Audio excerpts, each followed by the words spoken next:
In today's breaking story, a major prosecutor just stunned Pam Bondi with a chilling new warning. That's right, it looks like Pam Bondi might be on thin ice. How's it going, everybody? Hunter Avalone here with Occupy Democrats. Welcome back to another video. Now, Donald Trump's entire administration is rotten to the core. So in response to Trump's pardon of the former Binance CEO, you heard what Senator Elizabeth Warren said. If Congress doesn't stop this kind of corruption, Congress owns this kind of corruption. Explain to me how exactly Congress can do that. Elizabeth Warren is spot on. Look, we have a president who is enriching himself and his family in an obscene wealth that is unprecedented in American history. And people need to wake up to what's going on. It's corruption right before our very eyes. I mean, you had a foreign billionaire who was convicted criminally of money laundering to Hamas and to Iran. And he invests money in the president's family's stablecoin, and that basically helps him get a pardon. And the president's family is making millions of dollars as president of the United States. I'm introducing a resolution to say that we need to stop the president, his family, or any members of Congress from trading in crypto, and certainly from accepting any money from foreign governments or foreign entities. It is corrupt. And still, time and time again, it seems almost as if the cruelty is the point. Taco Bell Fluffy has become increasingly popular over the last couple of years, even serving free meals to military service members during the shutdown.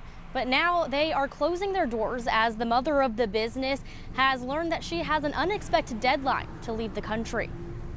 Gio Zelaya founded Taco Bell Fluffy with his family in 2023, using recipes passed down through generations. In a social media post, Zelaya shares, despite his mother living here for 20 years and holding a work permit the last 10, her most recent renewal was denied and the permit was revoked. Because of the situation, Taco Bell Fluffy will be closed until the end of October. Immigration attorney Jerry Garrettson, who is not representing the family but spoke generally, says revocations can be common in the current administration. And so there's not, in the old days, it was a more compassionate, right? USCIS, they would say, hey, let's try to get this figured out. These days, they're saying, get out of here now. Garrettson says once a visa is revoked, options are limited.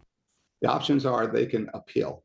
And so it goes to judges, right? And so the immigration judges. The judges are likely going to be incompetent or right-leaning, so they're just going to throw it away anyway. So there's, yeah, you can appeal, but there's just really, or find another option, right? Now, Gio Zelaya was here just about 30 minutes ago. He was posting a sign to the door letting people know that the doors will be closed in the meantime. He was here and he said that multiple people have been coming by trying to get into the taco shop, but unfortunately it is closed until the end of the month. He told me things are moving fast and they are actually leaving tomorrow to head to Honduras for his mother. Reporting live, I'm Aria Circa. And now a major prosecutor just stunned Pam Bondi with a chilling new warning. That's right, take a look at today's top story. When it works, the Constitution tries to guard against those corruptive temptations.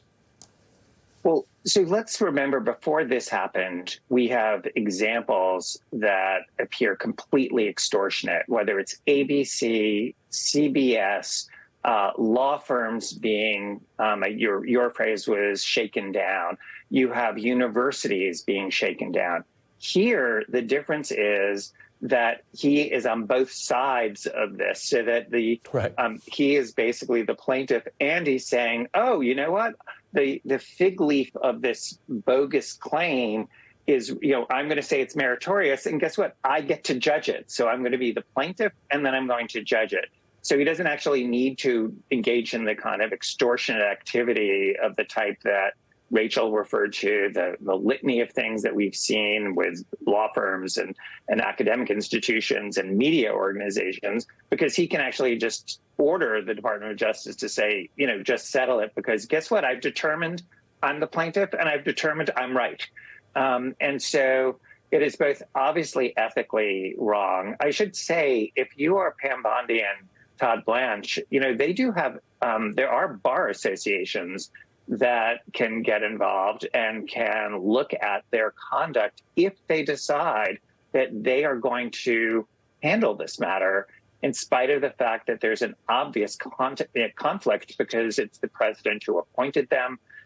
It is the former client of theirs. So there's really is good reason within the Department of Justice to make sure that career people are handling this, because if career people handled this, they would be fighting it up one side and down the other, saying that he just doesn't, his fig leaf is just a ruse to get this money. And they would make the arguments that they make every day of the week when people similarly tried to get money, saying they really prevailed. And the government usually, except in the most extraordinary circumstances, says, no, you haven't prevailed. You're not entitled to this money.